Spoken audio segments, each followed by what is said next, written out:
Salut à tous, bienvenue dans la bande AD+. Je suis Nicolas Fréré du média d'information Distance Plus et vous écoutez la 79e émission régulière du talk show du trail et de l'ultra trail. Au sommaire du 19e épisode de la saison, comment gérer ce qu'on nomme en anglais le off-season, cette période de quelques semaines, quelques mois entre la fin d'une saison et le début d'une autre, entre la fin de l'année et le début de la suivante. Évidemment, c'est une question qui concerne tout le monde, les pros, mais surtout nous, les amateurs et passionnés. Et chaque année, on se pose la même question, que l'on ait de l'expérience ou non. Et c'est formidable de se questionner, de prendre le temps de digérer ce qu'on a vécu cette année, de positif ou non, de prendre le temps de dresser un bilan objectif pour tourner la page avant de faire une pause peut-être et de se projeter sur ce qui arrive, de penser la suite, d'écrire la nouvelle partition pour citer notre ami Stéphane Brognard. C'est le sujet du jour dans la bande AD+. Au programme également Esprit Wise, la rubrique où l'on met en avant l'aventure, les voyages en courant et les courses en off, comme celle que vient de réaliser David Bensoussan. Il a fait le tour de Marseille, le grand tour même de Marseille, 146 km, 4000 mètres de dénivelé positif, en commençant par se rendre sur les îles de Frioul à la rame en paddle. Ça paraît bucolique dit comme ça, mais cet officier de la marine marchande a posé ce FKT avant tout pour passer un message: stop à la pollution sur les sentiers des Calanques et le littoral marseillais. Lui, le windsurfer depuis 30 ans, a vu ses terrains de jeu devenir une déchetterie. Il n'en peut plus. Je me suis entretenu avec lui, vous l'entendrez. Le ni oui ni non, l'interview décalée de la bande AD+, en partenariat avec NAC, qui lutte en ce moment contre le gâchis alimentaire. C'est la coach Sabine Erström qui va s'y coller aujourd'hui. Et puis on terminera avec la playlist de la bande AD+. Comme toujours, c'est super éclectique. La bande AD+, est un podcast soutenu par 4 partenaires majeurs. J'ai nommé par ordre alphabétique la marque de nutrition sportive NAC, le calendrier de course Miles République, qui est aussi une plateforme d'inscription, l'application d'entraînement en ligne avec l'aide de l'intelligence artificielle Run Motion Coach et l'équipementier premium Wise Ultra Running. La bande AD+, présentée par Nicolas Fréré. Et voici les 4 membres de la bande à mes côtés. Aujourd'hui, l'aventurier, coach et préparateur mental, Steph Brognard. Salut Stéphane. Salut Nico, salut la bande et salut aux habitants de Pélousset, commune du Doubs, 1588 habitants, et c'est aussi le village de Florian-Brunner qui, suite à l'émission de la Saint-Élion, m'avait envoyé un message pour quelques explications de ce que j'avais pu dire, notamment à Hugo, et qui a un petit peu impulsé cette émission, notamment sur le sujet. Voilà. Merci à lui. Le vice-champion du monde de trail, kiné également de formation, Louison Coiffé. Salut Louison. Salut Nico, salut à tous.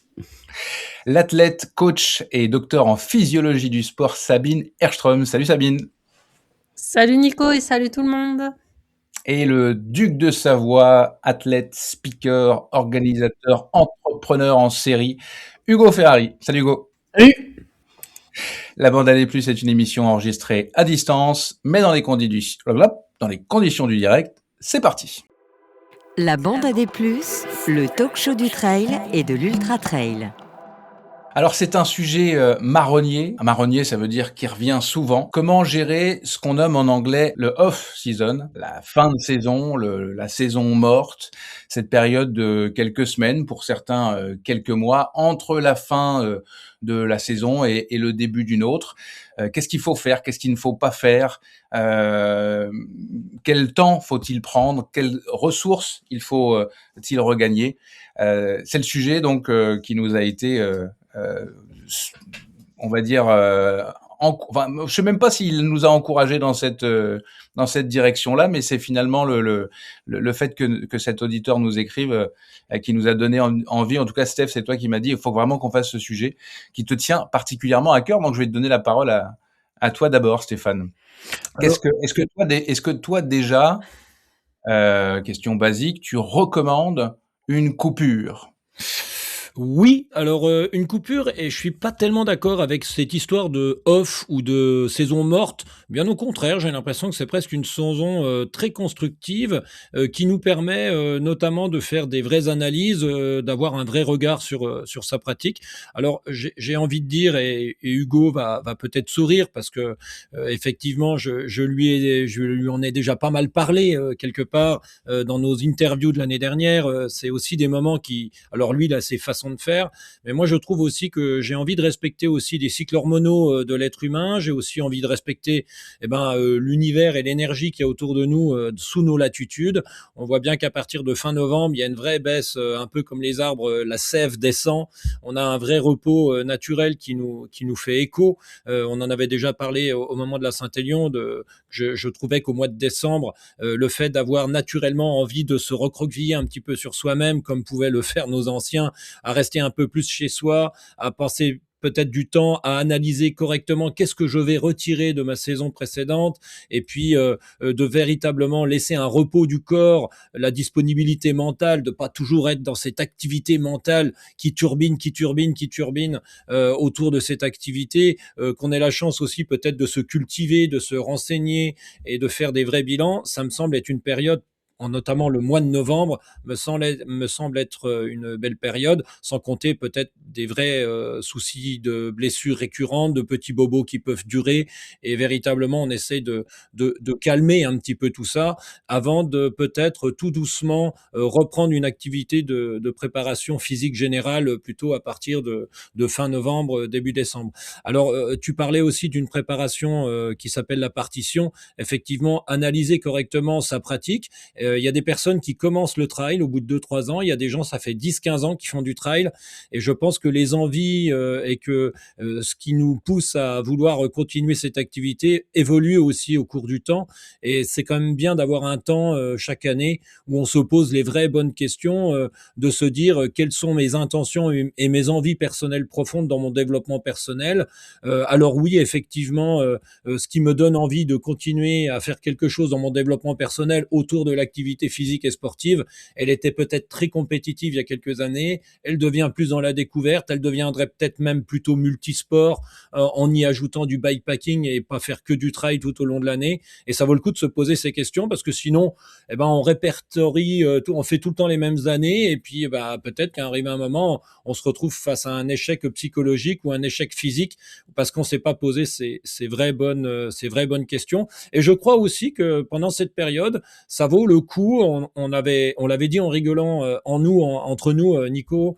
Je disais, mais ça vaut même le coup d'aller jusqu'à se couper de toutes ces influences médias, peut-être un peu trop donneurs de leçons, intrusives, qui nous rabâchent des choses en permanence. On calme tout ça, et ça vaut le coup même de se recroqueviller sur soi-même, de faire une véritable analyse personnelle sur sa pratique. Je trouve que c'est la bonne période. Après, oui, effectivement, une fois qu'on a passé ce stade, on peut tout doucement se remettre en route. Et c'est là que j'en avais beaucoup parlé à Hugo dans nos entretiens, notamment dans les premiers. C'est que je trouve que de pas vouloir recourir tout de suite pour être sûr d'avoir une véritable disponibilité mentale et d'avoir faim de courir, arrivé au printemps, un peu quand on ressort en même temps que le soleil commence à prendre un peu plus de place dans nos journées, et de multiplier les activités physiques et sportives différentes. C'est peut-être l'occasion. Je parle aussi de façon générale, c'est-à-dire qu'on n'a pas que des sportifs de haut niveau qui écoutent notre émission. En fait, je dirais même que ce débat s'adresse quasi à exclusivement 99%, sportifs de haut niveau. 99% des auditeurs de la bande AD+, sont des monsieur et madame tout le monde, comme je suis maintenant et comme nous sommes tous, et que effectivement utiliser cette période d'hiver qui va du début décembre, on va dire, jusqu'à la mi-février, et de l'utiliser pour développer d'autres compétences, savoir correctement nager. On a beau faire du trail, ça peut être une activité qui peut paraître totalement bête, mais ça vaut le coup de développer ses compétences autres, de savoir. Sympa pour les nageurs. Comment? Non, tu dis une activité qui peut paraître bête, sympa pour les nageurs. Non, mais on peut tout à fait imaginer qu'un trailer, je vois pas l'intérêt de savoir nager correctement, mais on peut profiter de l'hiver pour développer ses compétences, et le cardio-ventilatoire, d'utiliser ses membres avec tout un tas de développement de toutes les articulations en sachant nager correctement, ça me semble être une bonne chose. On l'avait dit aussi, et on en avait déjà parlé, mais je trouve que le ski-roue est une très bonne chose, en utilisant à peu près tout ce qu'il y a maintenant, toutes les pistes cyclables. Alors je vais pas citer mon ami Ludo Puget de chez Nordix pour faire de la publicité, mais je le dis quand même parce que Ludo, c'est génial ce qu'il y fait, et puis tant pis. Moi je trouve que ce que fait Ludo, c'est un véritable travail et qui permet de démocratiser le ski roue, et ça vous fait travailler le haut et le bas du corps, toute la préparation physique générale, poids du corps.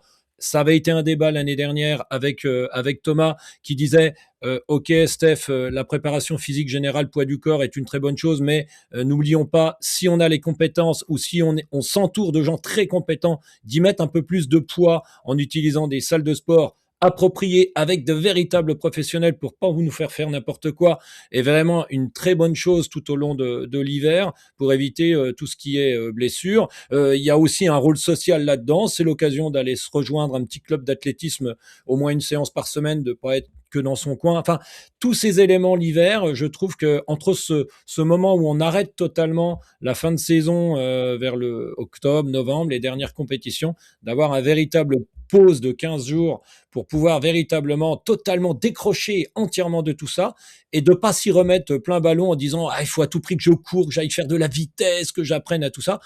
Multiplier, déjà réfléchissez correctement à ce qu'il est vraiment nécessaire de faire comme bilan la saison d'avant, la saison d'après, et reprenez par du multi-activité qui va vous faire développer votre corps, peut-être renforcer des zones qui peuvent largement soutenir celles quand vous allez rentrer en PPS, préparation physique spécifique à votre activité primordiale qui est peut-être le trail ou d'autres choses à partir du mois de mars. Voilà mon avis général sur ce sujet et c'est ce que m'avait posé comme question Florian qui me disait c'est vrai que moi j'ai tendance à ne pas comprendre pourquoi tu dis à Hugo comment ça se fait que en plein mois de décembre on puisse pas se mettre à 80 km, etc., etc. Et je lui avais répondu grossièrement avec un peu plus de précision tout ce que je viens d'évoquer. Hugo, on était fin novembre, Steph. Comment? On était fin novembre. Hugo, la Saint-Élion, rappelle-nous, c'est pour toi le début de quelque chose ou la fin de l'année 2025? Ouais, en fait, je suis plutôt d'accord avec Stéphane sur aussi à un moment donné, il faut freiner. Alors peut-être certains peuvent freiner en continuant une activité physique. D'ailleurs, si quelqu'un a très très peu de disponibilité pour s'entraîner dans la semaine, peut-être que ça peut même être néfaste pour lui de ne pas s'entraîner, puisque s'il passe par exemple de 4 heures de sport à 0, ça n'a peut-être pas de sens. Donc il faut que chacun puisse arbitrer, mais il y a aussi une manière de pratiquer. On peut faire du sport entre guillemets santé plutôt que d'aller chercher la séance de fractionné à tout prix. Donc voilà, il faut aussi arbitrer là-dedans. Et effectivement, cette année, j'ai éprouvé le besoin de m'arrêter. Donc ça a été après la Saint-Élion. C'était décidé d'ailleurs bien en amont. Et la Saint-Élion était un travail pour l'avenir, puisque je souhaitais travailler dans une course sous une mauvaise météo. Bon, pas de bol, il a fait beau, ça ne rien. C'est con.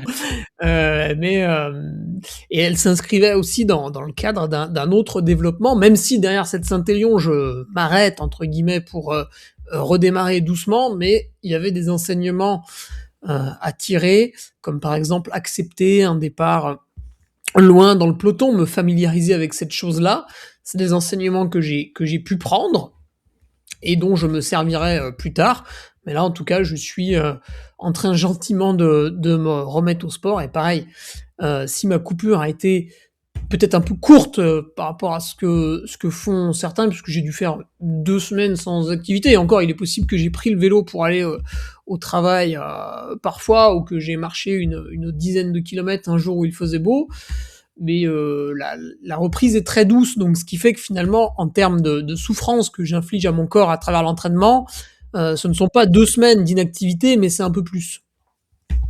Et pardon Hugo, mais il y a une notion entre faire du sport et s'entraîner qui sont deux choses différentes. C'est-à-dire que quand tu prends ton vélo pour aller au travail, tu n'as pas derrière une arrière-pensée d'entraînement et de rentabilité ou d'efficacité ou d'agression très typée, etc., etc. Tu es dans une notion d'activité. Tu vas au travail.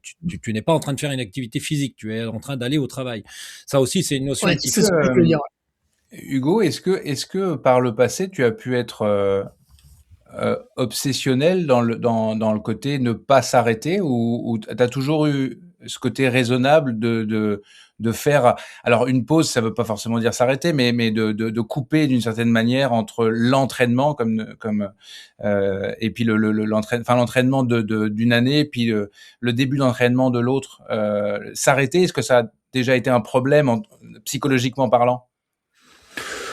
Non, pas vraiment, parce que c'est vrai que j'ai tellement de passion, à côté que non, non, les journées sont assez vite remplies, voire même elles sont plus remplies quand il y a pas de sport parce que du coup, Tu les structures on différemment. peut on peut se coucher plus tard, ou se lever, plus tôt, parfois, donc on peut être happé par ce phénomène. Je pense à quelques amis qui aiment bien faire la fête, de temps en temps, alors qu'ils ne se l'autorisent pas du tout en juillet. Mais non, non, pour moi, ça n'a jamais été un problème.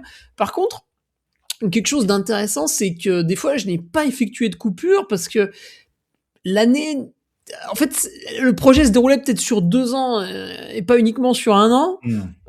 Mais à d'autres moments, je sentais une fin de cycle arriver, donc il y avait un arrêt du sport. Voilà, puis ce qui est très important, c'est d'arriver à s'arrêter avant la blessure, puisqu'on a tous fait l'expérience d'une coupure liée à la blessure.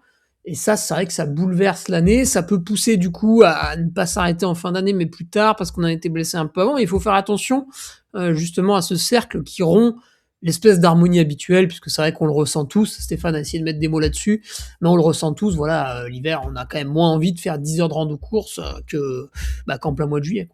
Mais attention, Hugo, aussi de parler, parce que à tout à chacun qui nous écoute, et Nico, tu renforces aussi ça en parlant de coupure.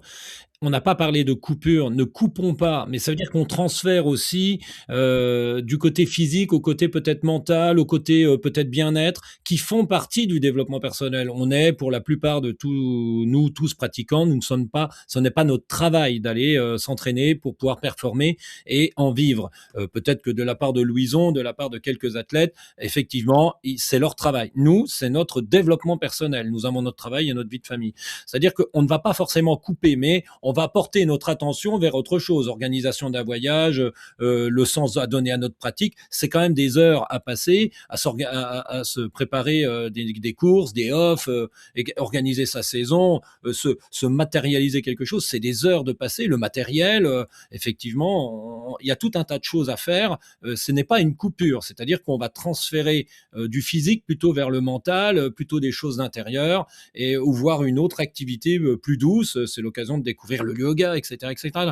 Donc, le fait de coupure, la pratique du trail, la pratique de notre développement personnel n'est pas juste le nombre d'heures que l'on va mettre sur Strava. Enfin, il faut bien le rappeler aux auditeurs. Ne contentons pas de nous dire, ne restons pas aussi bêtes et méchants de se dire l'entraînement n'est le seul juge de notre pratique. Non, l'activité n'est pas que ce que l'on fait, ce que l'on met sur Strava. L'activité est aussi toute une somme de raisonnement, de lecture, de découverte, de renseignements, de parler à d'autres personnes, effectivement, et ça donne la possibilité aussi de développer culturellement en allant voir le film qu'on a parlé dans une précédente émission de Vincent Munier, par exemple, mais c'est aussi effectivement la possibilité de faire d'autres choses, mais qui rentrent dans le développement personnel. On peut pas dire non plus que notre développement personnel n'est lié qu'au nombre d'heures et qu'au nombre de dénivelés positifs que l'on fait. Donc, le côté coupure, effectivement, on est peut-être moins sur le terrain, vous l'accorde, et comme le dit Hugo, on est plus dans la réflexion et on est dans d'autres choses, mais on est toujours dans une autre forme d'entraînement. Louison, après les championnats du monde de trail, tu t'es arrêté complètement. Hein, c'était volontaire. Il y a eu des petits bobos qui étaient un peu présents et qu'il fallait soigner. Est-ce que tu avais des plans dans la tête au départ pour la fin d'année, ou c'était volontaire de faire je reprends le mot quand même, une coupure avec les mois intenses que tu as vécu avant les mondiaux? Alors, c'est vrai que Stéphane a raison, je trouve, de remettre un petit peu du contexte derrière les mots, parce que oui, c'était prévu que je fasse une coupure. Après, en fait, souvent, quand on dit coupure, on a directement 10, 15, 20, 30 jours en tête. Alors que tout bêtement, après les mondiaux, par exemple, c'est très terre à terre, mais pendant 3-4 jours, j'avais quasiment du mal à marcher du fait des douleurs musculaires. En fait, on est déjà dans un repos et dans une pseudo-coupure. Après, moi, voilà, il y a eu le contexte où j'avais pas prévu de remettre de dossard pour la fin de saison. Par contre, j'avais des idées qui me traînaient en tête pour profiter ça va plaire à Stéphane, mais pour profiter autrement, du trail et de la montagne, par chez moi. J'avais plein d'idées en tête. Le mois d'octobre a été très, très beau et en fait, c'est des pépins physiques qui ont fait qu'à un moment donné, j'ai dit: «Bon, bah, là, on stoppe, on repart à zéro, on fait ce qu'il y a à faire». Et ce qu'il y avait à faire, c'était cette fameuse, coupure, voilà, j'ai eu un protocole à suivre, qui a été de, 15 jours sans aucune activité physique et c'est justement en l'expérimentant, j'ai pas l'habitude de le faire les années d'avant. C'est-à-dire que d'habitude, j'en prends une coupure, je sépare vachement l'aspect mental et physique. D'un point de vue mental, je trouve ça important, et du coup, c'est ça qui va guider le temps de la coupure, en fait, plus que le physique. Sinon, ça veut dire qu'on est tombé dans la fameuse coupure à cause de la blessure et c'est plutôt à éviter Ce qui est et important, excuse-moi, c'est le côté, attendre que la fraîcheur, la fraîcheur ouais, mentale en revienne et fait la en fait, l'envie l'envie, de courir, exactement. voilà, l'envie. Mais il y a 2 envies pour moi. Il y a, l'envie de ressortir, bouger, aller se faire de la rando, du VTT, enfin des choses qu'on fait pas, avec des copains, avec en fait, on s'en fout parce que on s'en fout du rythme, on s'en fout de presque de la sortie, j'ai envie de dire. Enfin, c'est pas vraiment vrai, mais voilà et l'envie de l'entraînement où là, tu te dis: «Bon, bah, en fait, ça me manque, ce cadre me manque, j'ai envie de me remettre au charbon, quoi». Et du coup, c'est pour ça où moi j'aime pas, préconiser des coupures longues parce qu'en fait, si on met bout à bout, une coupure stricte longue, une reprise progressive parce que si on la fait pas, bon, bah, là, on va droit dans le mur de la blessure, une reprise progressive, et ensuite se remettre à l'entraînement, en fait, bah, si on fait ça, ça se trouve on a perdu 2 ou 3 mois de l'année et quand certains ont leur première course au printemps, bah, en fait, c'est long, quoi et l'adaptation du corps est magique, mais la désadaptation est aussi, magique malheureusement et Mmh. du coup, c'est là où j'ai pu voir passer cet automne, bon via des coureurs élites, mais je pense que ça s'applique à tout le monde, justement il y en a certains qui préconisent souvent: «Oui, il faut absolument 2 semaines de coupure complète, 3 semaines, sans rien, aucune activité physique» et moi je trouve que si le mental, n'est pas, dans les chaussettes, il y a pas de raison de faire ça, voire même c'est carrément néfaste, je trouve, d'un point de vue, santé, reprise et risque à la reprise, quoi. Il faut s'écouter. Il faut s'écouter, oui, tout à fait, oui, oui, oui, mais je dirais presque plus en écouter l'envie que le coach. Je vais pas me faire des amis, mais Non. voilà, des fois on entend enfin moi j'entends des protocoles, ouais, où on dit: «Oui, ça fera du bien», et en fait on est drastique et c'est ça qui je trouve qui est dommage des fois, c'est qu'on du coup on entend, des blocs où on fait de plus en plus de volume d'entraînement, de tout ce qu'on veut et d'un autre côté, à la coupure, on doit être, dans notre canapé pendant 3 semaines et larvé, quoi et ouais, un peu de juste milieu, quoi. Est-ce que, est-ce que tu fais le travail. Alors oui, tu es un athlète professionnel, mais je trouve que ça c'est pas nécessairement, l'apanage des professionnels. Est-ce que tu fais le travail de prendre le temps de regarder ta saison et de la décortiquer? Alors oui, on a, la formidable course que tu fais à Canfranc.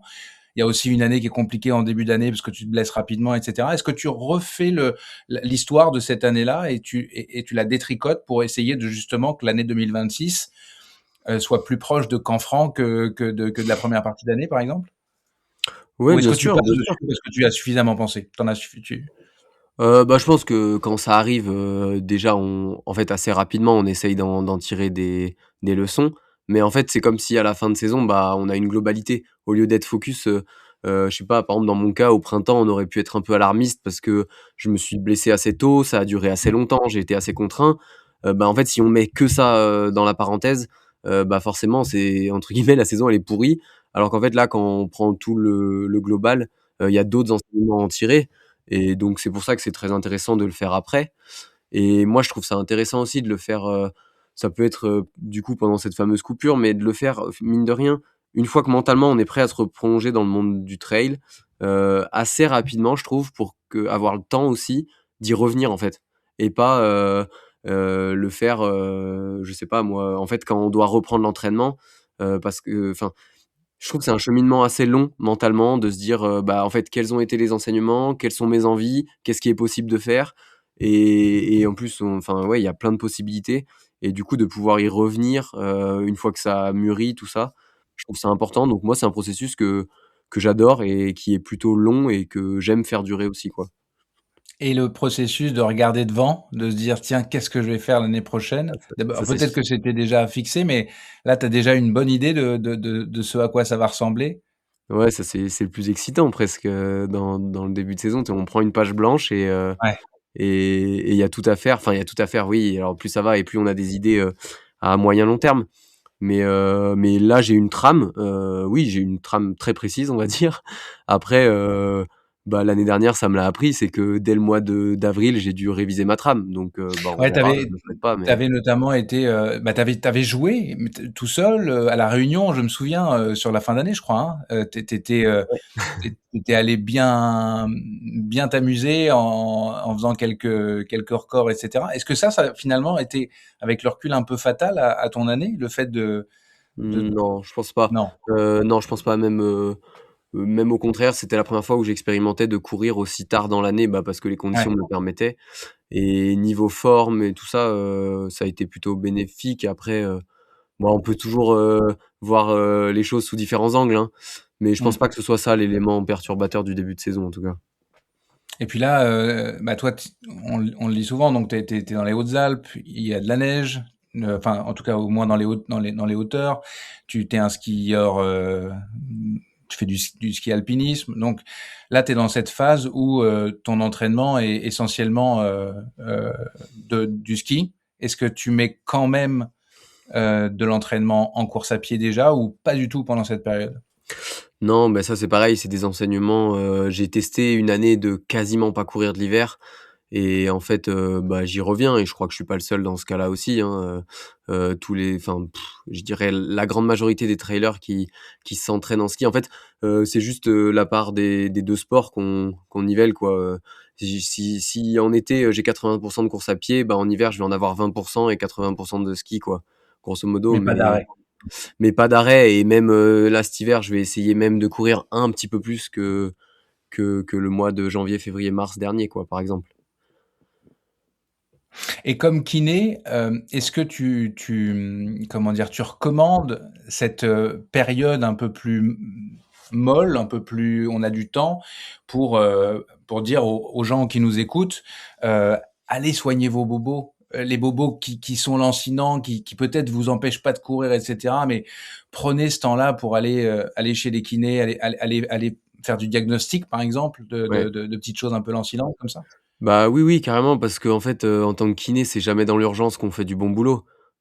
Si on quand on vient nous voir et qu'on dit, «Bah, j'ai une course ce week-end, il faut faire quelque chose», en fait, on n'est pas magicien. Enfin, à un moment donné, c'est pas comme ça qu'on traite une blessure et encore moins si elle est de fond et et du coup, en plus, pour revenir à ce qu'on disait par rapport à l'activité physique, il y a des choses qui peuvent être longs à mettre en place et en fait, on va le traiter par de l'activité. Alors ça peut être du renforcement, de la musculation, ça peut être, de la mobilité, ça peut être plein de choses, mais il va falloir mettre des choses en place. Donc en fait, si on est en coupure, c'est pas non plus le moment de le faire.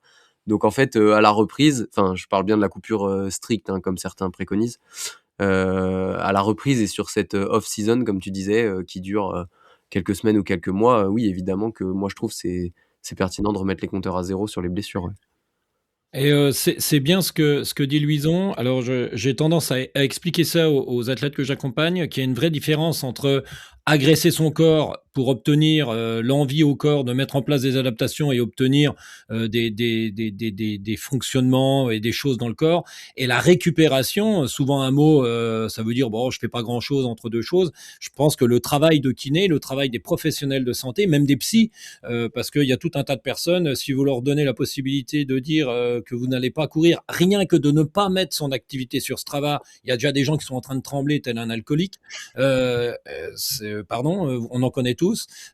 Donc finalement, récupérer, ça veut dire récupérer un corps et un esprit capable de pouvoir repartir dans un système d'agression-adaptation. Et effectivement, la récupération doit être faite par du personnel médical.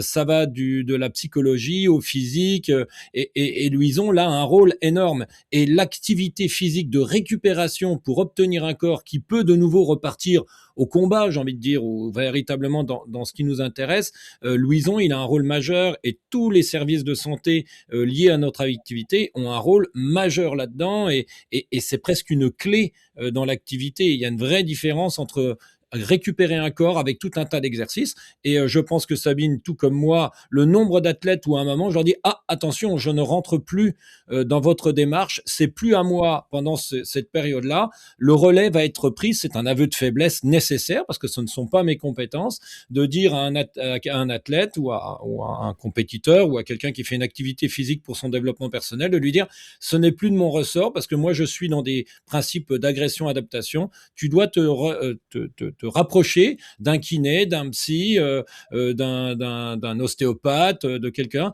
qui va te faire des activités ciblées dans le but de récupérer un corps capable de pouvoir être de nouveau pris en charge par quelqu'un comme Sabine ou par eux-mêmes, un plan d'entraînement que tu aurais trouvé sur une application, etc., etc. Et c'est vraiment important ce que dit Louison. Ouais.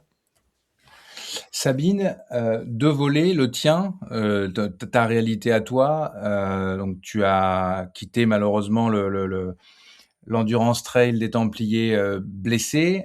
Donc j'imagine que toi tu as dû gérer ça. Et puis comme coach, c'est quoi ta philosophie? On a déjà parlé dans cette émission, mais c'est le moment d'en reparler. C'est quoi ta philosophie de base, ce que tu recommandes, notamment à tes athlètes? Et est-ce que d'ailleurs tu t'adaptes en fonction des athlètes est-ce que les conseils s'adaptent en fonction de leur personnalité ou finalement c'est un peu les mêmes codes pour tout le monde? Alors première question d'abord, toi.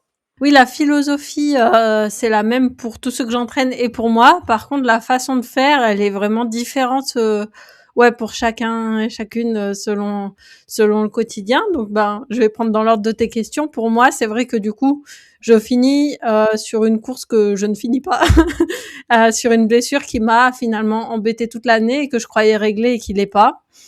Donc, je distingue complètement, comme disait Stéphane, le fait de s'entraîner et le fait de faire du sport.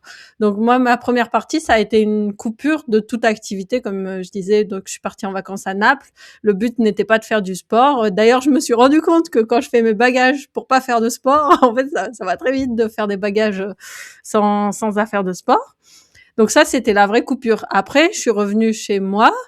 Il faisait super beau. Moi, je suis quelqu'un qui aime aller dehors. Je ne me suis pas scotchée sur mon canapé juste parce que j'avais décidé de faire une coupure de 2 semaines. Mais par contre, je dirais que reprendre l'entraînement, ça doit faire une semaine que j'ai repris l'entraînement.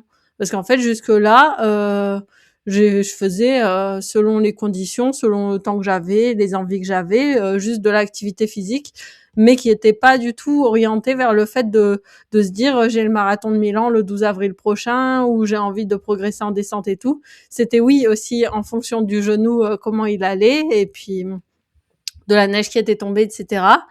Et ouais, donc déjà, je pense que il faut quand même se méfier du fait de définir les saisons uniquement par les compétitions qu'on fait. Je pense qu'on peut aussi avoir d'autres objectifs et d'autres motifs de satisfaction que juste les compétitions qu'on fait. Moi, par exemple, si je regarde sur l'aspect compétitif, 2025 n'a pas été une bonne année. Mais en fait, mon année sportive 2025, pour d'autres raisons, quand j'ai été en montagne avec Blandine ou avec Manon, pour les temps que j'ai passés avec Simal, enfin, il y a plein de raisons qui me font penser que ma saison était pas si mauvaise que ça, même si ma cote titre a chuté. Et je pense que c'est un petit peu dommage de juste se limiter à 3 dates dans l'année et de pas avoir un petit peu un regard plus global, parce que finalement, je me dis, si un jour je vieillis, si je regarde en arrière de quoi je suis contente d'avoir passé autant de temps à faire du sport, je suis pas sûre que ça se limitera au dossard que j'aurais mis. Donc voilà. Ça, c'est un conseil général de se dire, regardez, prenez le temps de regarder votre année en étant, tout à l'heure, je parlais d'objectivité, en essayant peut-être même d'aller chercher c'est quoi qui était positif, Ouais. sans rayer de la carte ce qui était négatif, mais au moins de se satisfaire. Nico, déjà, Pardon. Ouais, on s'entraîne quand même. C'est quand même trop bien d'avoir la santé pour faire des choses qui sont quand même inaccessibles au commun des mortels. Pouvoir faire une sortie comme ça de 50 kilomètres dans des beaux paysages et le lendemain d'être capable de marcher, d'être pas complètement détruit, c'est quand même un luxe. Enfin, un luxe qu'on est aussi allé chercher, mais un luxe quand même. Et je pense que ça vaut la peine d'en profiter au-delà du fait, au-delà des compétitions, quoi.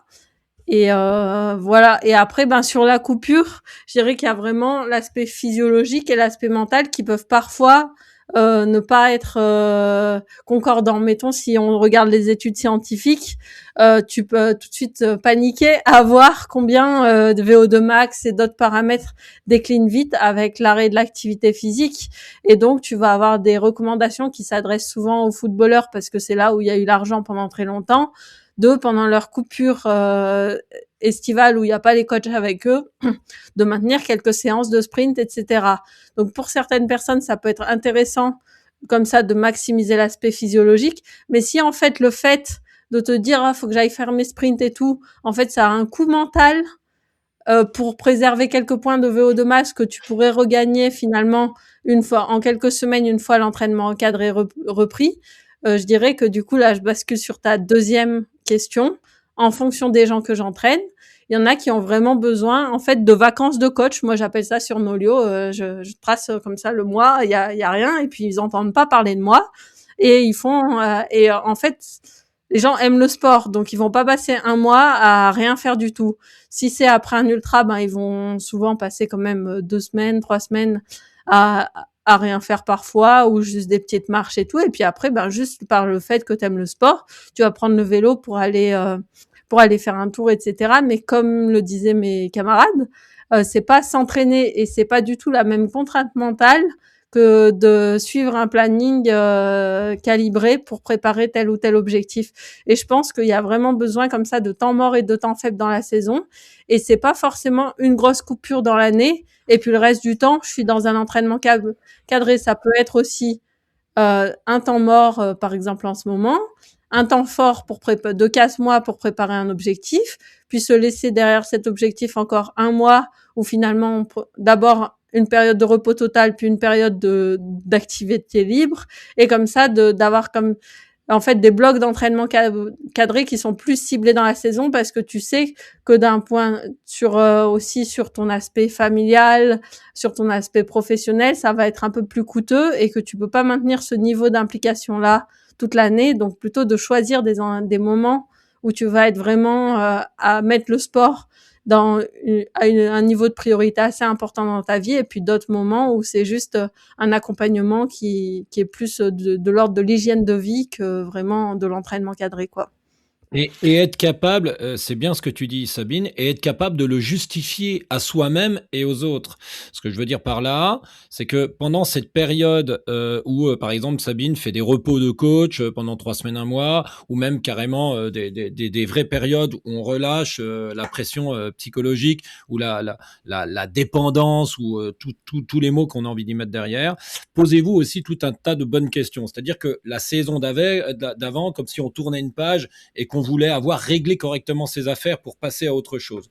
Alors, vous pouvez tout à fait commencer par tirer un trait et sortir 5 mots de vocabulaire positifs de votre année et 5 mots de vocabulaire négatifs de votre année. Ça, c'est pas très compliqué. Voilà, début décembre, on se dit, bon, alors qu'est-ce que je vais faire l'année prochaine? Mais j'aimerais liquider cette affaire de l'année dernière. Qu'est-ce que je fais ressortir en priorité? 5 mots de vocabulaire positif et 5 mots de vocabulaire plutôt dans les 15 moins de mon année dernière. Eh ben, peut-être qu'il va y avoir un dossard, il va y avoir cette balade avec Blandine, cette énorme sortie de 3 jours de ski de fond avec Manon, ce résultat, voilà. Et puis, en négatif, voilà. Ok, très bien. Je le mets dans un coin et je suis capable, ça me donne de la matière pour 2026. Et puis après, je vais réfléchir à 2026. Alors, je vais dire, bah voilà, je vais mettre plutôt ce temps fort, ce temps fort, ce temps fort.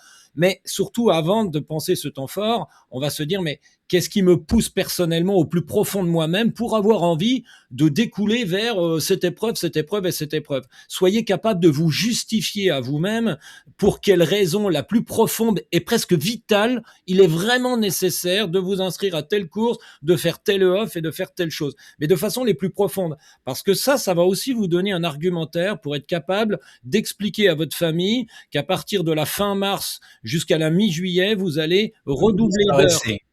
Vous allez être beaucoup plus présent et vous allez prendre beaucoup plus de temps et de place dans votre vie, peut-être même jusqu'à avoir un excès de fatigue, à pas toujours être vraiment disponible pour votre famille et un peu moins pour votre travail pour des tas de raisons, mais vous allez être capable de vous le justifier. C'est parce que sinon, ça peut vite mal tourner pour une famille de dire, bon, ils préfèrent aller courir le soir à 20h quand ils rentrent du travail que de passer du temps avec nous. Et si vous êtes juste là pour vous dire, bah ouais, parce qu'au mois de juillet, j'ai telle course et je dois m'entraîner comme un dingue, c'est complètement débile. Si vous avez des arguments, et c'est aussi pendant cette période un peu plus calme du mois de novembre et du mois de décembre, qu'on est capable aussi de se construire un argumentaire profond. Finalement, c'est juste la petite partie émergée de l'iceberg qui va être ce off de 4 jours au travers du GR20 ou qui va être cet UTMB parce qu'on a la chance d'avoir été pris grâce aux points, etc., etc. Mais soyez convaincant envers vous-même, mais surtout d'avoir un argumentaire qui dépasse le simple fait, ouais, je vais faire l'UTMB pour avoir un t-shirt et une médaille. Soyez capable d'avoir un argumentaire qui soit du plus profond et viscéral de vous-même. Ça vous permet aussi de pouvoir l'expliquer à votre entourage et à votre famille, autre que bon, il fait du trail et puis il nous prend du budget, du temps le soir que d'être avec nous. Hugo, elle va ressembler à quoi ton année 2026? C'est quoi que tu as dans la tête là quand tu te projettes dans un monde idéal? 2026 ressemblera à quoi? Qu'est-ce qui te motive Moi, aujourd'hui? je fais comme Louison, quand j'ai envie de faire une course, j'appelle l'organisateur et une petite place, tu vois. Comme ça que ça se passe. Cette année, j'ai eu envie de faire l'UTMB, ça s'est décidé la veille, j'ai appelé Michel. Hop, c'est réglé. Je paye pas non plus. Non, je plaisante. J'y réfléchis très en amont. Alors, ce qui fait, ça va être intéressant, ça, Stéphane. Ce qui fait que pendant ma coupure, entre guillemets, encore une fois, hein, ma retraite Ton de creux de vague, l'entraînement, ton creux de vague. mon creux de vague. Eh bien, en fait, je n'avais pas de saison à planifier puisque je l'avais fait largement en amont. Finalement, moi, ça s'arrête plutôt après l'UTMB. C'est mon dada, c'est mon petit plaisir personnel, mais ça peut être tout et n'importe quoi. Chacun, voilà, le Grand Raid des Pyrénées, ce que tu veux. Et après cette UTMB, j'ai questionné pas mal de monde dans mon entourage, dont Stéphane d'ailleurs à un moment donné. Et suite de ça, j'ai décidé tout seul, moi-même, avec différents avis, de ma saison 2026. Et mi-octobre, c'était plié, c'était terminé. La direction était prise, donc voilà, pour te le dire, Nico, ça démarrera sur le Trail du Ventoux, un trail plutôt court pour moi, 50 km et 2500 mètres, mais un trail intéressant qui va permettre de travailler différentes qualités qu'il me manque, et nous serons un peu loin de mon objectif de fin août, donc je pourrais me permettre de ne pas être encore dans le carcan ultra qui va arriver l'été, bien sûr, avec les sorties longues en montagne qui sont nécessaires à un moment donné.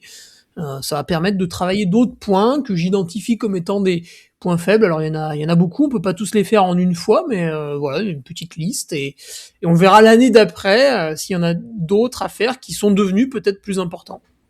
Le Trail du Ventoux, le fait que ce soit les championnats de France, c'est un à côté, ou ça va quand même, t'as envie d'essayer de batailler pour Non, pour mais mettre, quand même, faut pas exagérer. Il y a 4 places au lieu de 2 équipes de France, il y en a qu'une seule. C'est 4 places pour les Europes, c'est pas 6 comme pour les mondes. Non, faut pas non, mais sans exagérer. forcément parler de sélection. Alors, si je suis sélectionné, c'est très grave pour la France. Ça veut dire qu'on a plus de bons coureurs. Mais Et on n'en manque pas quand non, même. ce qui est intéressant que ce soit un championnat de France, c'est que je suis donc persuadé et convaincu qu'il va y avoir un très gros niveau, et moi ça m'excite, ça me donne envie.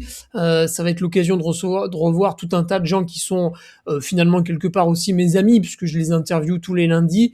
Donc c'est vrai que c'est une condition qui a fait que ce trail de 50 km en particulier m'attirait.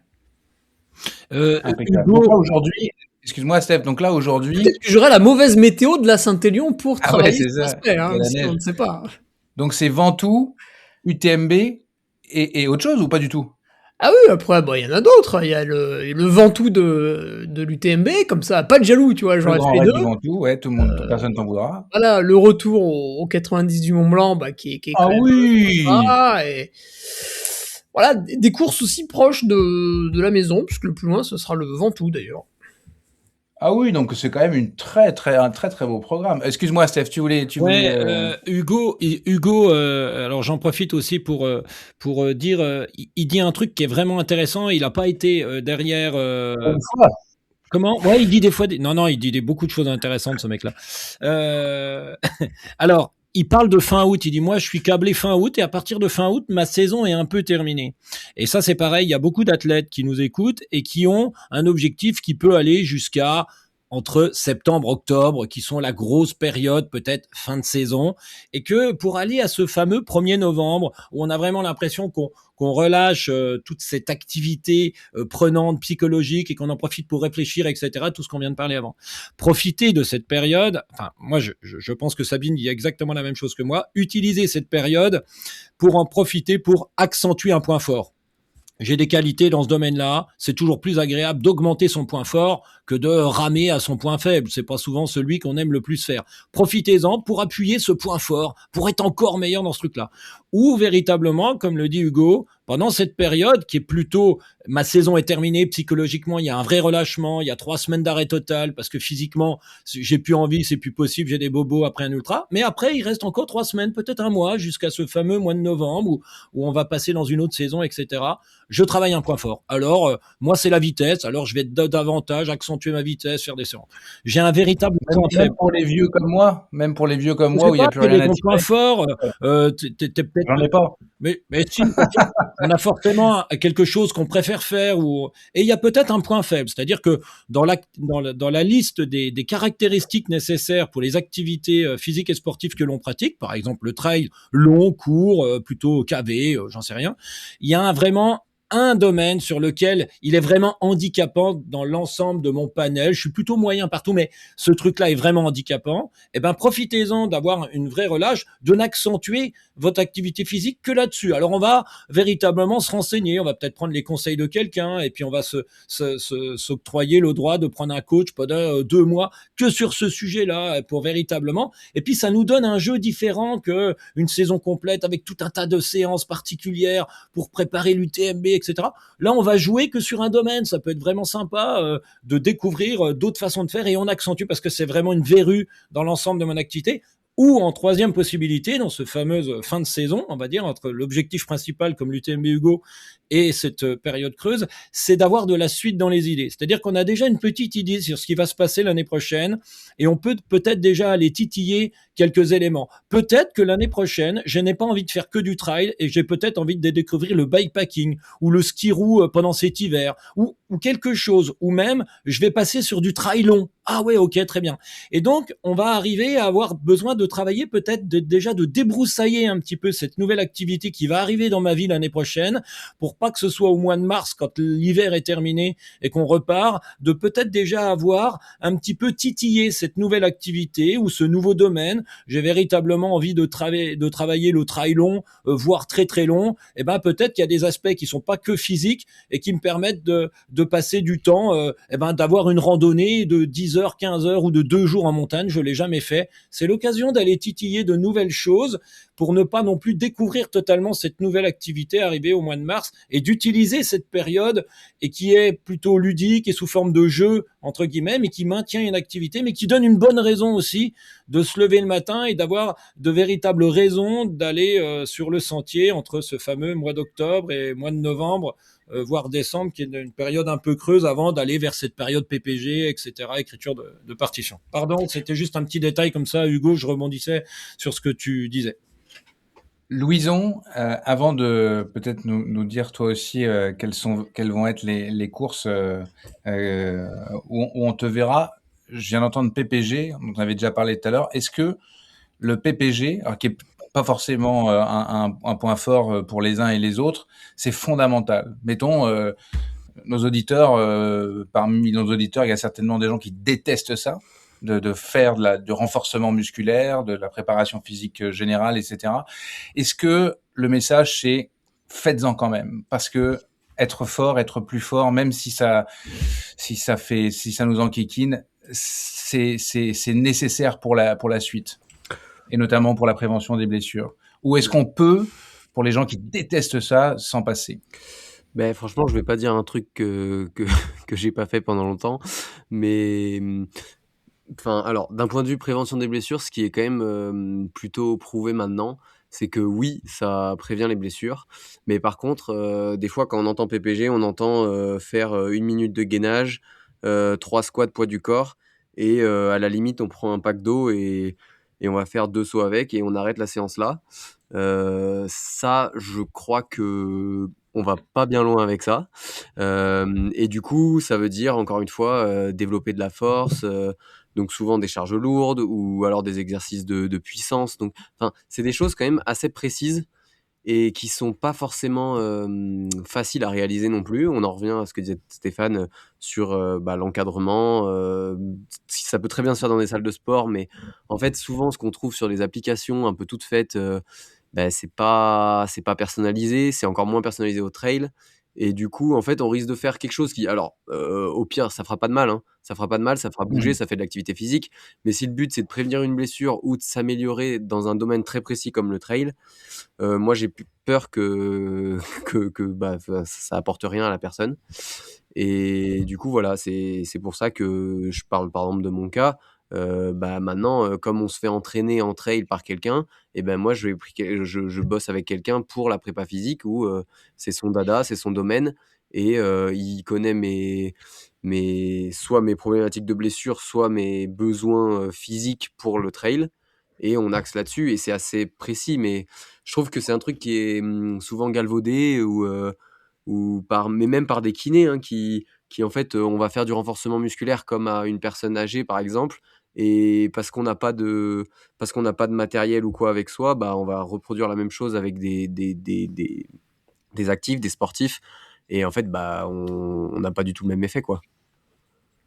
Alors, Mais Louison, ouais. ouais, vas-y, non, Non, mais non, j'imagine je me aussi que demandais, quand Stéphane parlait de PPG, est-ce que c'était pas plutôt au niveau entraînement, la préparation générale, et pas que l'aspect musculaire, renforcement c'est Renforcement musculaire. exactement ce que je veux dire, Ouais, Louison. Je ouais. pense que effectivement, Mais mais ça avait été mais notre Nico débat a avec ouais, Thomas, mais Nico a bien faire fait de d'autres rebondir, parce que je pense activités. que pour beaucoup de gens, la PPG, c'est les fameux 45 minutes qu'on fait dans un Ouais. coin sur un tapis quand il fait nuit l'hiver, quoi.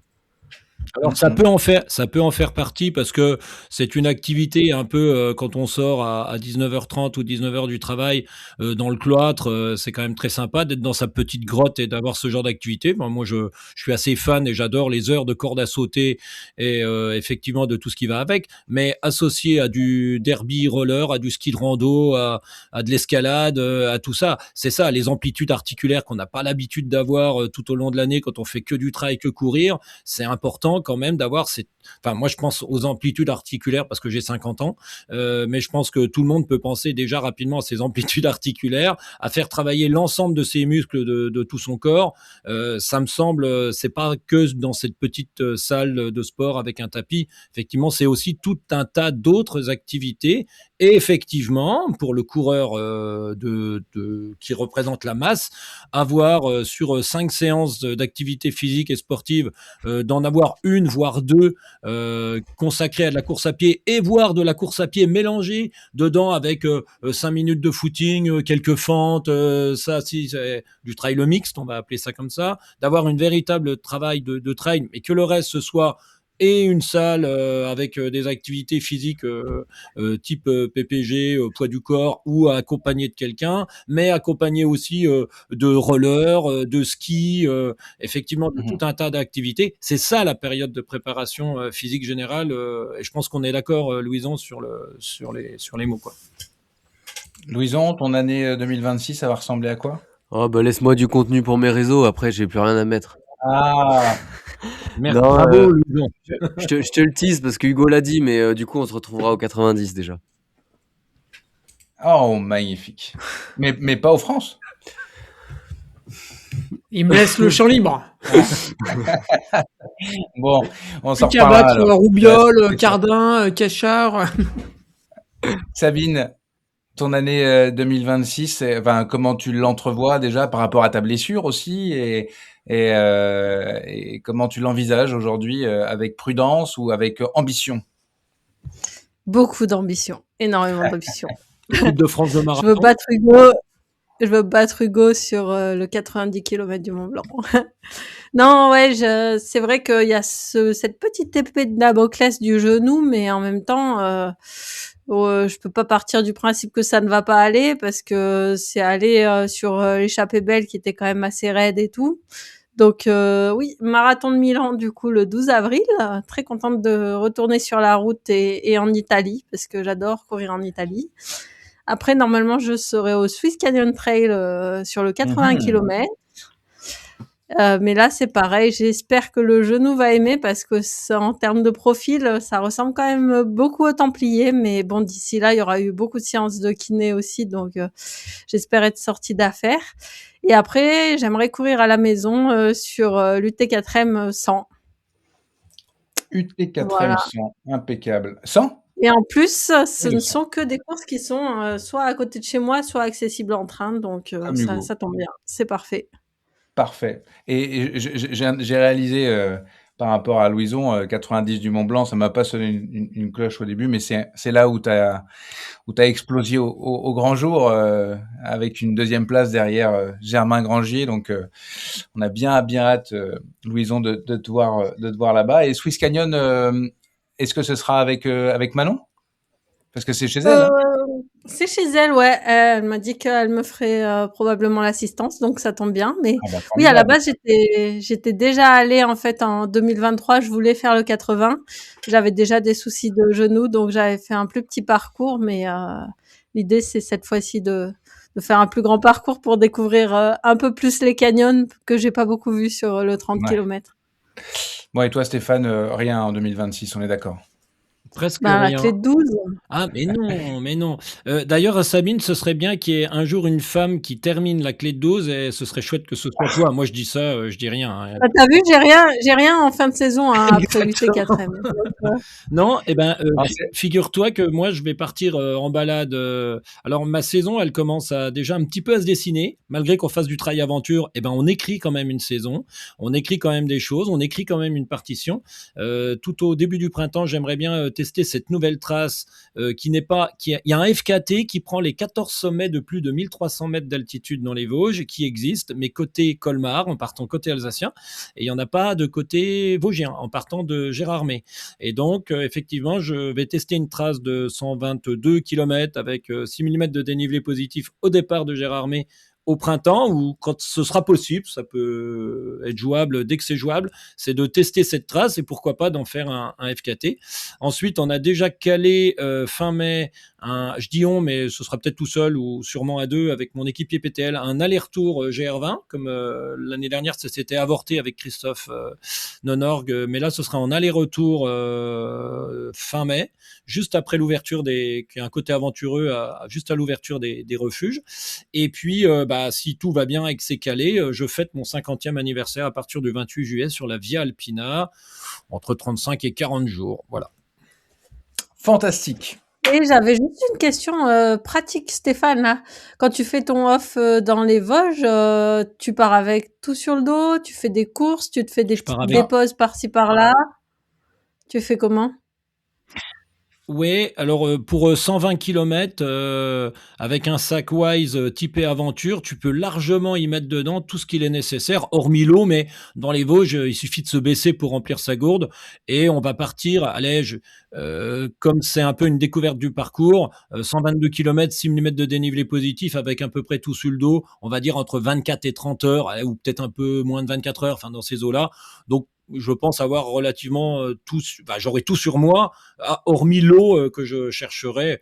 Et alors imaginons, parce que comme on sera sur la ligne de crête, j'ai envie de m'arrêter dans une auberge pour une tarte à la brimbelle, parce qu'on dit brimbelle et pas myrtille dans les Vosges, je vais pas m'en priver, et d'un coca, voilà, grosso modo. Mais sinon, pour le reste, j'aurai tout sur moi, ouais. Allez, on passe au reste de l'émission. Esprit Wise, la rubrique aventure de la bande à des plus. Esprit Wise, c'est un rendez-vous en partenariat avec la marque française de vêtements de course technique Wise Ultra Running basée à Annecy, dans laquelle on vous parle d'aventures, d'itinérance et de voyages en courant. Je me suis entretenu un petit peu plus tôt avec David Bensoussan qui vient de faire, et c'est une première étonnamment, le Grand Tour de Marseille. C'est 146 km pour 4000 mètres de dénivelé positif. Cet officier de la marine marchande et très bon trailer, il vaut moins de 30 heures à l'UTMB pour vous donner une petite idée, a posé un temps de référence sur ce parcours pour soutenir l'association Clean My Calanque qui se bat contre la pollution des sentiers des Calanques et du littoral marseillais.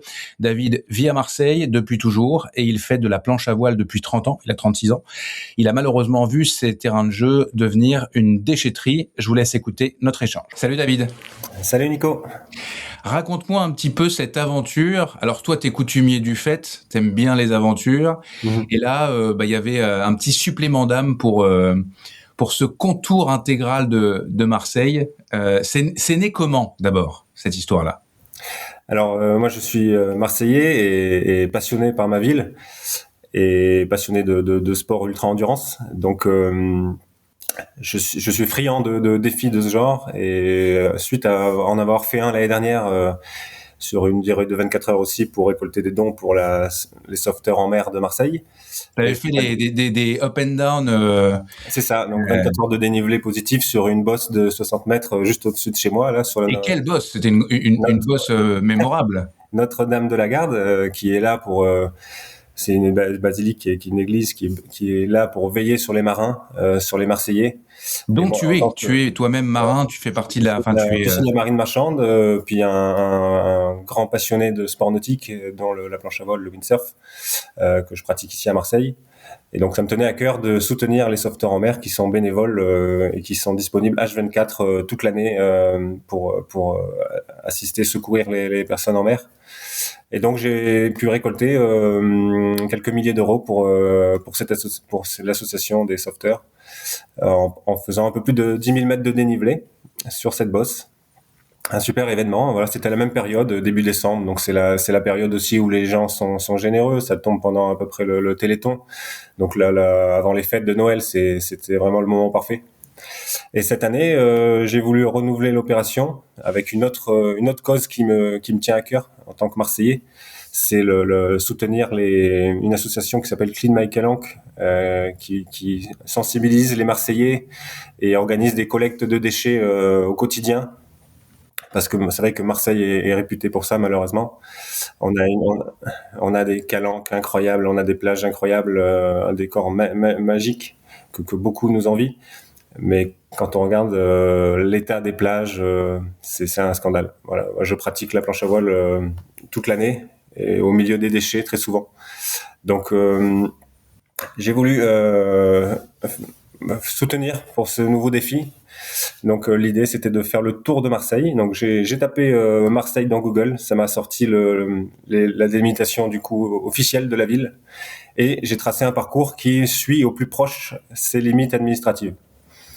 Ce qui fait un parcours du coup de 145 km et à peu près 4000 mètres de dénivelé positif, et dont les îles du Frioul qui font partie du 7e arrondissement de Marseille.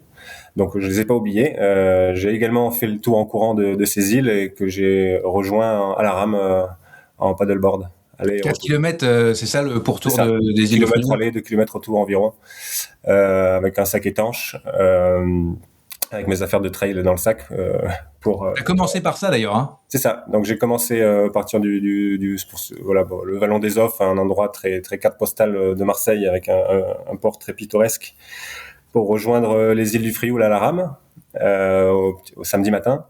Et ensuite, j'ai effectué le 14 km de trail sur les îles, donc des sentiers. 14, je disais 4. Non, 14. Il y a 4, oui, c'est 4 km de paddle aller et retour. Ah ouais. Et sur les îles, c'est 2 îles qui communiquent par une digue artificielle.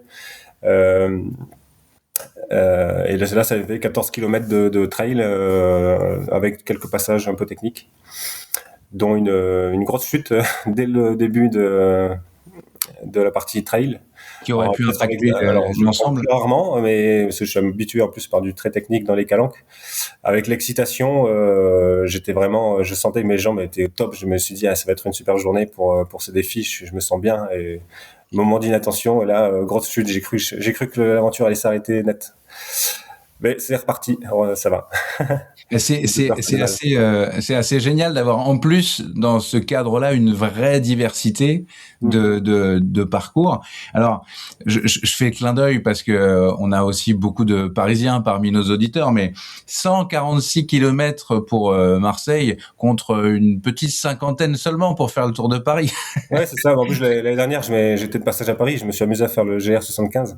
Eh ouais. Il faisait à peu près 50 kilomètres exact. Ouais. Donc, très sympa, soit dit en passant aussi. Moins bucolique que les contours de Marseille, mais. Ouais. Alors, une fois que t'as quitté les îles de Frioul, donc tu es parti faire ce tour de Marseille. Est-ce que tu peux nous dresser un petit peu un panorama? C'est quoi le terrain que tu as affronté? C'est quoi les paysages que tu as vus dans les grandes lignes évidemment, mais fais-nous rêver un petit peu sur le parcours que tu as fait en 18h29, donc 146 km, environ 4000 mètres de dénivelé positif en 18h29. Tu voulais le faire en moins de 24 heures. C'est ça, exactement. Donc, après, je suis parti, du coup, je l'ai fait dans le sens horaire. Donc, j'ai rejoint ce qu'on appelle l'Estac, c'est le quartier le plus nord de la ville, en longeant le port autonome. Donc là, c'était 100% de la route. J'ai été accompagné par deux copains, là. Ça allait vite, sans problème. Bon, il y a des moments moins sexy parce qu'on longe un moment l'autoroute. Et arrivé à l'Estac, après, on est passé en mode, après un premier ravitaillement, en mode trail, où là, ça commence à vite monter. Donc, bon, je me suis occupé j'ai changé les baskets, j'ai récupéré le gilet avec les bâtons, et c'était parti pour une bonne ascension avec sur les hauteurs des quartiers nord de la ville. Donc, là, très, très, très sauvage aussi. Bon, on a toujours une vue un peu sur les deux axes d'autoroute qui arrivent à Marseille. Bon, ça fait partie du paysage. Mais tu me disais, on parle souvent les quartiers nord pour les gens qui connaissent ou qui connaissent pas Marseille. C'est tout de suite on a une idée un peu négative, médiatiquement parlant. Et ce que tu m'as dit, c'est que tu mettais pas souvent les pieds dans les quartiers nord ou dans ce coin-là, et t'as été agréablement surpris par ce que t'as vu. Ah oui, complètement. Je pensais pas qu'il allait y avoir des sentiers aussi beaux, avec une vue toujours sur mer. En plus, j'ai croisé les célèbres chèvres du Rhône pour le fromage qui est vendu dans la région, et elles sont en liberté dans ces collines. Mm-hmm. Donc je suis passé à côté, c'était très pittoresque, c'était très sympa. Et après, donc c'est pour ça que j'ai voulu faire dans ce sens-là, et en fonction des horaires de départ, pour pouvoir faire deux jours cette partie que je ne connaissais pas. Parce que aussi il y avait la redescente qui contourne les cités qui sont réputées comme craignos, malheureusement, mais ça s'est très bien passé. Là, j'étais tout seul en plus, mais c'était en pleine journée, donc aucun problème. Et arrivé le soir, je suis remonté dans les collines au-dessus autour de Plan de Cuques et Allo, donc d'autres quartiers de Marseille, sous le massif de l'Étoile. Donc là aussi des beaux terrains, des beaux sentiers, avec un coucher de soleil sur la mer au loin, c'était merveilleux. Et en plus, il y avait un feu d'artifice à ce moment-là. Oh là là, t'es célébré sans le faire exprès. Et après, j'ai récupéré des copains vers 20h pour jusqu'à la fin, pour la partie la plus technique. Donc il y avait le passage d'abord alors la limite de la ville, malheureusement, traversait un terrain militaire. Ok. Qui est réputé, qui est entre Cassis et Marseille. Ça s'appelle le domaine de Carpiane. Bon, j'ai pu traverser, il était 23h minuit, c'était très calme dans le terrain, donc on a pu passer sans problème, on n'a pas été arrêté. Sans avoir à demander d'autorisation? Non, mais après, ils sont coutumiers, hein. Il y a beaucoup de personnes qui viennent faire du VTT parce qu'ils ont des super terrains, donc ils sont plutôt cool là-dessus. Voilà, et arrivé après jusqu'à Cassis, et là on est parti en mode le moment le plus délicat, c'est le moment le plus technique, ça monte, ça descend, parce qu'on suit la côte au plus possible pour faire les limites de la ville, justement. Et là, on est vraiment dans les calanques, hein, C'est ça, on remonte, on redescend jusqu'en bas de la calanque, on remonte, il y a énormément de dénivelé, c'est très très technique. Il y a des endroits où il y a même des chaînes ou des échelles qui sont installées pour s'aider. Et là, on a couru toute la nuit, accompagné de 4 autres copains. Et jusqu'au petit matin, on arrive au Goud. Et là, c'est un petit village de pêcheurs avec un lever de soleil incroyable. C'est vrai qu'on a eu un petit coup de mou entre 4h et 6h du matin, mais avec avec le lever de soleil, une belle énergie pour terminer la boucle, pour arriver de nouveau au Vallon des Offs. Et là, c'était magique. En plus, c'était des horaires plutôt convenables pour tout le monde, entre 8h et 10h. Les derniers kilomètres. Donc, tous les 100 mètres, j'avais des copains qui arrivaient de tous les côtés pour finir avec moi. Voilà, c'est parce qu'en fait, on pouvait me suivre en live. Il y avait un tracker. J'avais un tracker qui permettait de te récupérer. On pouvait voir où j'en étais. Et en même temps, il y avait la cagnotte qui était destinée à l'association. Donc, arrivé au Vallon des Offs avec un superbe accueil. Et j'ai eu une émotion que je ressens pas du tout lorsque je refranchis une ligne d'arrivée sur un ultra classique, sur une course avec Dossard, parce que c'est une course que je fais pour moi, les courses avec Dossard. Mais là, je l'ai pas fait que pour moi, et je senti qu'il y avait du monde derrière. On était une dizaine sur les derniers kilomètres, et j'ai senti une super émotion, et vraiment, j'ai pas regretté d'avoir fait ce défi que j'avais en tête depuis un moment.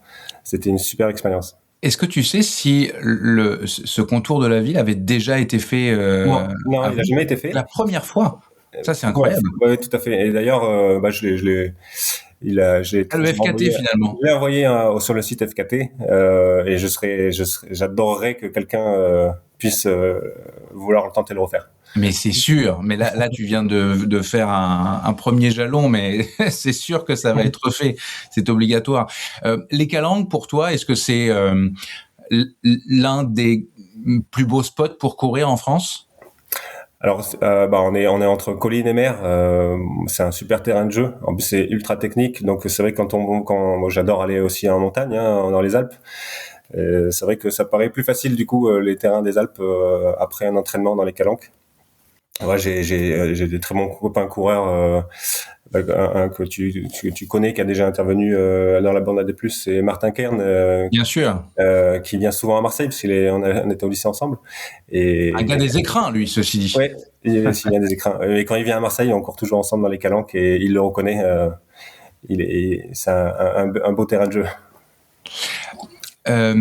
Dans les calanques même, sur les sentiers, est-ce que tu as constaté, ou est-ce que tu constates que c'est également sale, que les gens ne respectent pas les sentiers, avant de parler du bord de mer en tant que tel? Ah oui, complètement. Alors c'est ça qui est dramatique. On a un cadre de vie incroyable, mais qui est pollué par un manque d'éducation, un manque de sensibilisation. Voilà, cette association est vraiment au quotidien dans les écoles, surtout parce que ça vient de là. C'est l'éducation, ça va commencer par les enfants. C'est dramatique de devoir en arriver là, mais pour certains, c'est pas naturel d'aller de jeter les déchets à la poubelle ou de faire le tri. Donc, quand on voit l'état des plages les lendemains de pluie à Marseille, on se dit, même on n'est pas un pays du tiers-monde quand même. Ouais. Toi, tu as vu, alors tu fais de la planche à voile, du windsurf. Je suis pas un grand spécialiste, donc je sais pas si même ça veut peut-être dire la même chose exactement, mais oui, c'est ça. C'est ça. Donc, depuis 30 ans, tu me disais, hein, t'es quasiment né sur une planche, si je comprends bien. C'est mon premier sport, ma première passion. Moi, je privilégie toujours le windsurf en premier. Quand il y a du vent, je vais pas courir, je vais faire sur la planche. Donc, tu es terre-mer, comme dans ta pratique. Et est-ce que tu as vu évoluer négativement cette partie de pollution qu'on peut éviter, évidemment, puisque c'est une pollution volontaire d'une certaine manière, c'est des déchets qui sont jetés. Ouais. Est-ce que tu as vu ta ville se dégrader au fur et à mesure des années ? Ah oui, de plus en plus. C'est vrai que Marseille aussi est de plus en plus attirée par le tourisme, quelque chose moins à l'époque. Donc, oui, il y a de plus en plus de monde dans la ville et puis ça se sent aussi par les déchets qu'on voit sur les plages et dans la ville au quotidien. Qu'est-ce que va permettre les dons que tu as récoltés pour Run My Calanque? D'ailleurs, je te demande Oui. aussi, je mettrai le lien. Je sais pas si la cagnotte est toujours ouverte. Oui, c'est ça, elle est toujours Bon, si ouverte. elle est toujours ouverte, c'est très bien. Les gens qui seront sensibles à ça en cette période pourront aller cliquer et donner s'ils le souhaitent. Qu'est-ce qu'ils font? Alors, tu as parlé de messages de sensibilisation dans les écoles, mais est-ce que ils font autre chose? Ils vont ramasser quotidiennement ou hebdomadairement aussi les déchets le Donc, long ils de la plage? organisent des collectes quasi tous les week-ends. Donc, il y a énormément de bénévoles au quotidien. Ils sont, je crois, généralement, ils sont une centaine tous les week-ends à différents endroits de la ville. Donc, et ils essayent d'amener. C'est pas que de la collecte de déchets et après les gens repartent, mais ils organisent vraiment un événement convivial avec des animations pour les enfants, de la musique, des intervenants. Donc voilà, donc c'est cette somme, on a un peu pratiquement 4 000 euros, j'ai pu récolter grâce Non négligeable. à ce défi que j'ai nommé d'ailleurs Run My Calanque, en clin d'œil au nom de l'association Clean My Calanque. Voilà. Bien, on va espérer que ça ait un impact et que les sentiers soient plus propres et les bords de mer plus propres dans les années à venir et que t'aies pas à faire de la planche à voile comme tu l'as dit tout à l'heure, et c'est consternant de même le penser. Et ce défi était aussi pour montrer aussi qu'on peut faire des aventures dans sa ville sans aller très loin. L'année dernière, j'étais à 50 mètres de chez moi pendant 24 heures et j'ai fait 10 000 mètres de dénivelé. Et cette année, pareil, j'ai un ultra trail sans sortir de sa ville. Et je trouve ça dément. Voilà, c'est pas besoin de parcourir d'aller très loin pour vivre des belles aventures. Bon, c'est assez fantastique. Je pense que tu donneras des envies. Et puis, tout particulièrement sur ce désormais nouveau FKT, je sais pas s'il est officialisé sur le site. Je l'ai envoyé la trace et il n'a pas encore été validé. Bon, en tout cas, j'espère que ce sera quand il sera officialisé, je ne doute pas que tu seras challengé. Merci beaucoup, David. Merci, Nico. Le lien vers la cagnotte sera en description de cet épisode. David Bensoussan, nous ne l'avons pas dit, a été équipé par Wise pour l'occasion. Il portait le sac d'hydratation, le short Sherpa Max et le t-shirt Ultra. Je vous laisse aller découvrir les produits premium de notre partenaire sur le site de la boutique wisetrailrunning.com.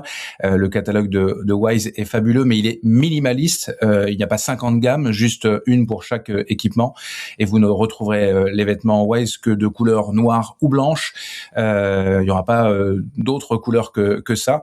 En ce moment, le produit qui fait fureur, ce sont les gants. Ils sont chauds, ils sont étanches. Sont un peu des gants de jardinage, j'en ai plaisanté plusieurs fois, mais quand on les regarde, on a vraiment l'impression que c'est des gants de jardinage, et ça a réellement inspiré Wise pour les fabriquer. Mais c'est un game changer partant de froid, vous avez extrêmement chaud, et d'ailleurs Tom Evans, le vainqueur de l'UTMB, les portait au sommet du Grand Col Ferret en pleine tempête hivernale estivale, donc à l'UTMB. On passe au ni oui ni non. L'interview Ni oui ni non, en partenariat avec NAC. Et c'est Sabine qui passe aujourd'hui à la moulinette de l'interview décalée, ni oui ni non. La règle est simple et tu la connais, Sabine. Tu n'as pas le droit de répondre oui ou non, et tous les autres, effectivement, bien sûr. Il faut que ça te suscite un petit pas de côté, une petite histoire à raconter. Je te laisse faire preuve de créativité. Est-ce que tu es prête ? Je vais faire de mon mieux. Est-ce que tu as toujours voulu faire de la course à pied ? Je pense pas avoir toujours voulu faire de la course à pied. Par contre, j'ai toujours aimé courir aussi loin que je me souvienne. Donc, c'est venu à moi tout seul. Est-ce que tu t'entraînes tous les jours ? Je pense que ce serait une mauvaise idée de s'entraîner tous les jours. Il y a des jours où je m'entraîne pas, et puis des jours où je fais des activités que Thomas Laure-Blanchet, je sais plus comment il appelle ça, mais du trail récréatif, ou je sais pas, mais où je mets les baskets, mais c'est pas vraiment dans l'optique de s'entraîner. Notamment en ce moment, c'est quand même la majorité de mes sorties. Est-ce que tu t'es déjà blessé gravement ? Oui, Ah ça oui, m'a il échappé, était franc, désolée. émotif. Ça m'a échappé, désolée. La liste est longue, en effet. Bah, Non, gravement, ça dépend, hein. Sur l'échelle, il y a des gens qui se sont fait des choses plus graves, mais je me suis quand même, comme Hugo, cassé la rotule, je me suis cassé une vertèbre, je pense que c'est mes 2 principales blessures qui m'ont le plus, immobilisée, et après, ben, des soucis récurrents avec, l'autre rotule qui est malheureusement, bipartite, d'origine. est-ce que tu penses que la récupération est plus importante que l'entraînement? Pour moi, ça va de pair, et effectivement, j'aime bien dire qu'il y a pas tant de surentraînement plutôt que de sous-récupération. En fait, à partir du moment où on peut récupérer, de l'entraînement qu'on met, il y a pas vraiment de limite, et que la limite, elle se définit plus par rapport à la récupération, oui. La Est-ce récupération prise dans son ensemble. est-ce que tu as, un coach ou une coach? Je n'ai pas de coach actuellement. Après, j'ai quand même été coachée, pendant longtemps par, mon coach de ski de fond quand j'en faisais. Puis quand j'étais au club d'athlétisme, par Antonio Gallego, et c'est mes 2 principaux coachs que j'ai eus, et maintenant j'aime bien la liberté, que ça me procure d'être coachée par moi-même. Est-ce que tu t'es déjà surprise toi-même lors d'une course? Je dirais que la dernière fois que je me suis surprise, c'était quand j'ai fait le marathon de Lyon, parce que j'avais vraiment aucune idée, du chrono que je pouvais faire, et j'étais contente du chrono, et puis je pensais encore moins gagner un marathon un jour dans ma vie, donc c'était une bonne surprise, ouais. Est-ce que le sport est encore un espace qui est dominé par les hommes? Ben, on essaye de prendre le pouvoir petit à petit, mais les résistances sont grandes. Est-ce que tu penses qu'être une femme change ta manière de coacher? Forcément, dans l'éducation que j'ai eue, ça, dans le parcours de vie que ça implique d'être une femme, je pense que oui, ça, je suis nulle à ce jeu. Est-ce que je me suis déjà surprise? Oui, je suis nulle, ni oui ni non. Ça, ça change forcément la personne que je suis, donc la coach que je suis. Est-ce que tu ne coaches que des femmes? Pas du tout, c'est à peu près moitié-moitié. Est-ce que tu as un objectif précis pour l'année prochaine? Je pense que c'est principalement de ne pas me blesser, et je dis pas ça, c'est pas de la démagogie, c'est que vraiment une année sans blessure, c'est quand même le top. Eh ben voilà, je t'en ai pas si mal sorti. Ils étaient francs et massifs Ah. quand tu les as sortis. Bravo Sabine. Un mot sur notre partenaire NAC qui a lancé une campagne de lutte contre le gaspillage alimentaire en partant du constat qu'environ un tiers de ce qui est produit chaque année par l'industrie agroalimentaire part à la poubelle, du moins en Amérique du Nord. NAC, pour rappel, est une entreprise avant tout québécoise. Outre le fait que notre partenaire utilise des ingrédients le plus possible biologiques et revalorisés, ils ont lancé il y a quelques semaines une promotion afin de ne pas gâcher des produits NAC, donc dont la date de péremption se rapproche. En ce moment, pour 2 packs achetés, vous en avez un, du coup, gratuit. Donc vous allez pour cela visiter la boutique en ligne de NAC si ça vous intéresse. Et si vous faites une commande sur le site pour la première fois, vous avez le code promo traditionnel LBAD+, le signe plus, pour avoir 15% de rabais. La playlist de la bande AD+, en partenariat avec Shox. Dans chaque émission, chaque membre de la bande glisse un titre dans la playlist de la bande AD+, que vous retrouvez ensuite gratuitement sur les plateformes d'écoute en continu, Spotify et sur Deezer. Alors, qu'est-ce qui va commencer? Allez, Sabine, tu as choisi un titre d'Annalisa, je crois. Exactement, parce que là, je suis encore sur mon petit nuage. Écoute, j'étais à Turin ce week-end pour le concert d'Annalisa. C'était la folie. Et donc, j'ai choisi une de ses premières chansons qu'il a fait connaître, qui s'appelle Alice et Il Blu. C'est à Louison qui m'a fait découvrir un titre que j'ai immédiatement mis sur ma propre playlist parce que j'ai adoré. C'est Afro J Western de Lagos in Paris, Stevo, alors pour la prononciation, Stevo Atambire et Tsié. Et là, tu m'as demandé de mettre Ouais. un temps précis, c'était important, c'est ça. C'est excellent, la qualité du son, j'adore ça. Le Duc, on est sur tout autre chose, mais voilà, c'est original et très agréable à écouter aussi. Tu te rappelles de ce que tu m'as dit au moins? Ah, je croyais que tu la lançais et qu'il fallait que je parle après. Non, je te laisse présenter et puis je la lance après. Oui, je me rappelle très bien. En fait, je suis tombé dessus tout à fait par hasard. Et du coup, je l'ai écouté, surécouté. Je suis peut-être arrivé à une certaine saturation. Un de mes abonnés m'avait dû me dire le style que c'était. J'ai oublié. Simplement, c'est festif, c'est joyeux, ça donne le sourire quand il fait nuit à 17h. Donc, allez-y, franchement. Et tu donnes le titre ou... El Gigante. Et c'est le groupe, c'est Grupo... Il y avait de la Trans Gran Canaria, même si ça n'a rien à voir. Ah ouais, Grupo Sonador. J'aime beaucoup, moi, cette playlist de la bande des plus. C'est un petit péché mignon. Steph, toi, tu rends à quelque chose un tout petit peu plus doux. Bah oui, je suis un mélancolique, moi. Ah oui. Wonderful Life de Cathy Melua. Une belle reprise. J'aime bien quand on me parle comme ça à l'oreille, je trouve ça sympa. Bah oui, tu m'étonnes. Et moi, je termine par une artiste dont on entend beaucoup parler en ce moment. Je suis irrémédiablement influencé par mes enfants. C'est Théodora, Il me rit tout sonné. Et c'est une version avec Chili Gonzalez, donc de Théodora. La playlist de la bande AD+, est à retrouver sur Spotify et sur Deezer. Vous tapez la playlist de la bande AD+. Ça commence à être une belle petite bande son. La bande AD+, le podcast du magazine Distance Plus, présenté par Nicolas Fréret. C'est la fin de cette 79e émission de la bande AD+, la 19e de la 4e saison. Un grand merci à tous les quatre, Stéphane Brognard, Louison Coiffé, Sabine Herström et Hugo Ferrari. Bon temps des fêtes, les amis. Tout à fait. Et bonne fête à tout le monde Effectivement. et à tous nos auditeurs. Et surtout ceux qui n'aiment pas les fêtes, force à vous, c'est bientôt fini.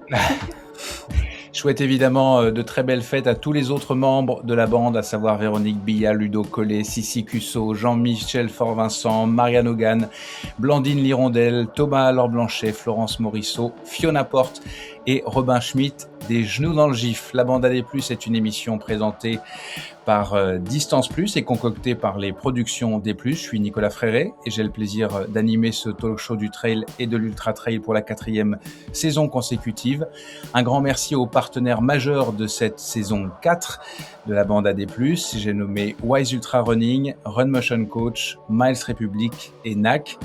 Merci à Laurie Beck qui fignole les enregistrements de cette émission avant sa diffusion.